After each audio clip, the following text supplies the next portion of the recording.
Society, which exists to honour the life and ideas of the revolutionary leader who played such a prominent part in the story of Irish independence, but was actually born in Edinburgh 125 years ago. The council has banned the march on public order grounds, but why should Connolly's memory be worth taking to the streets for in the city, which may be his place of birth, but where at the same time he seems to be much less than a local hero?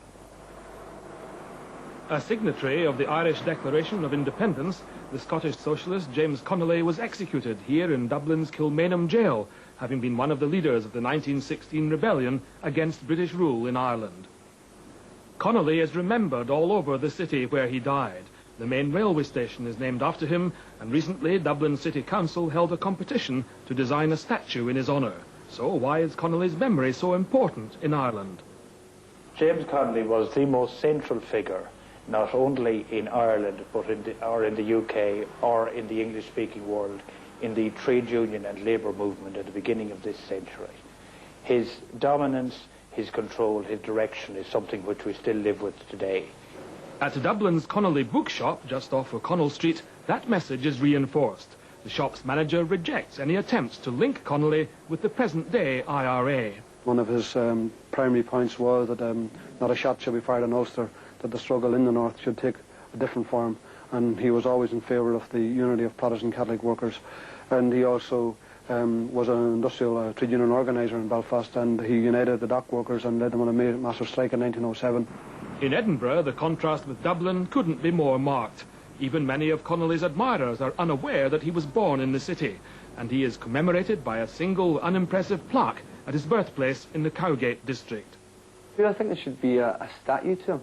I mean, there's statues of Lobie Dosser, so I don't see why we shouldn't have a statue of James Connolly.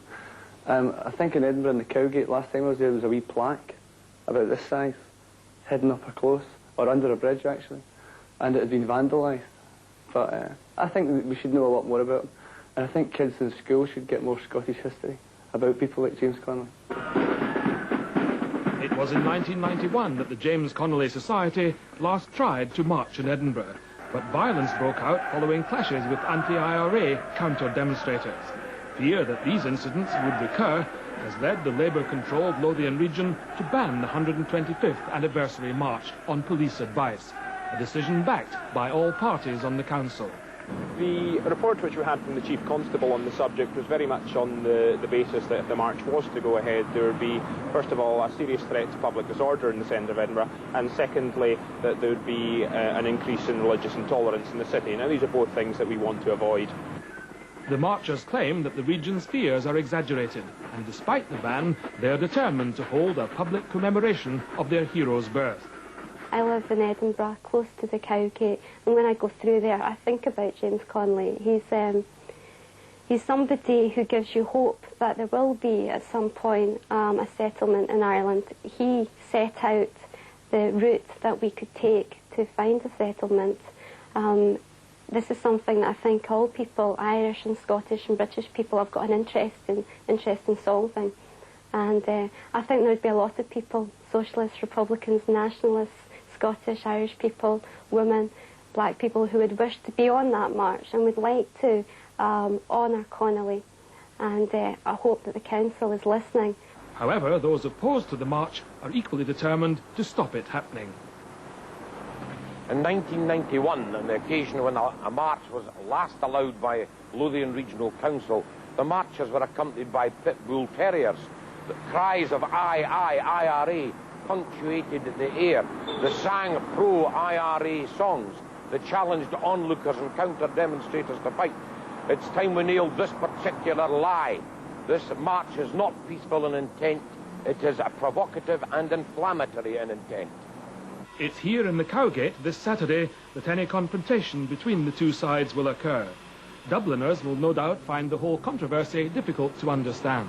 What Connolly himself would have made of it, we will never know.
James Connolly Society!